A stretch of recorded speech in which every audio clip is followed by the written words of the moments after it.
attendez, je comprends pas. Pourquoi les mouvements féministes si prompts à prendre la parole? Je reçois, moi, 2 ou 3 militantes, associatives, féministes par semaine ici, dans ce studio. Jean-Luc Manot m'en est témoin. Pourquoi les féministes la soutiennent du bout des lèvres? Enfin, c'est incompréhensible. D'ailleurs, elle le dit si bien dans son expression. Elle dit ceux qui sont silencieux et me soutiennent sont des lâches. Parce que c'est très facile, et je vous rejoins, c'est très facile de dire oui, je suis d'accord, mais on ne se manifeste pas.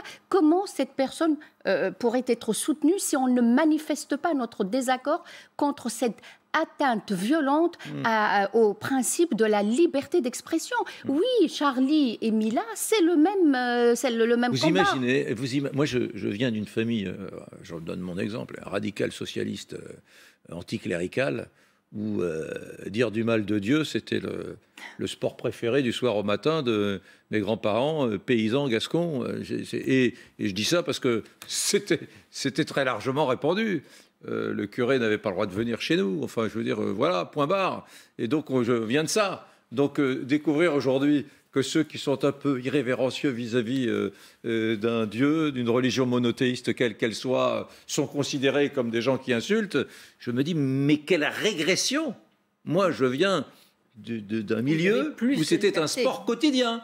Je ne sais pas si ça vous parle, mais c'est assez curieux de vivre cette trajectoire et d'entendre l'argument qui consiste à dire mais si tu as insulté une religion et Dieu, c'est donc que tu insultes les croyants, ce qui est absurde. Mais elle le dit si bien, elle dit je n'insulte pas les croyants, et c'est pour ça d'ailleurs qu'elle ne demande pas d'excuses et elle n'a pas de regrets.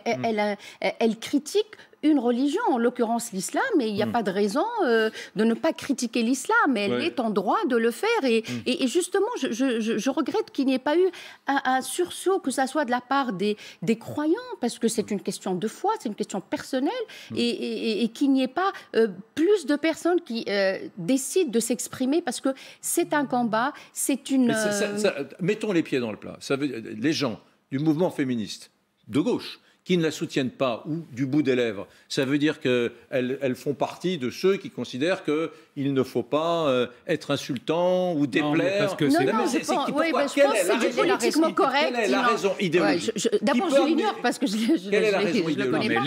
Qui peut amener une militante féministe, on va dire plutôt de gauche, à ne pas soutenir cette jeune femme?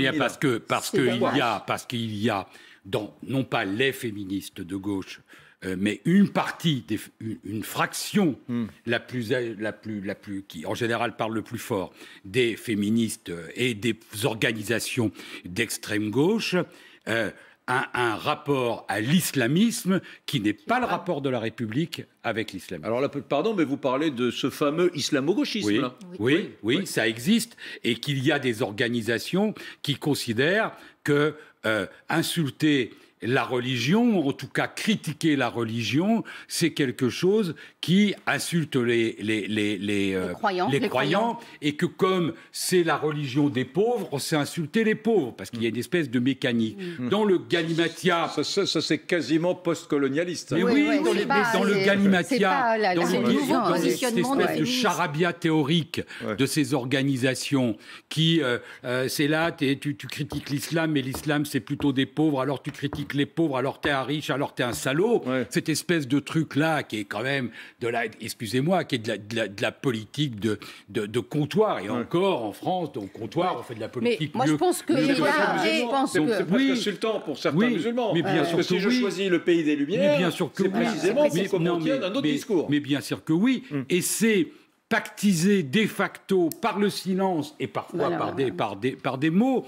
Avec, vous voyez, on se disait ça, mais quand, j'ai dit ça plusieurs fois, mais quand il y a des manifestations pro-palestiniennes, que des formations d'extrême gauche vont à ces manifestations, elles ont parfaitement le droit de défendre la Palestine. Mais le fait qu'au moment où, dans cette manifestation-là, on crie mort aux Juifs, il faut quitter la manifestation. C'est insupportable qu'ils ne les quittent pas et qu'ils pactisent avec ces excès-là.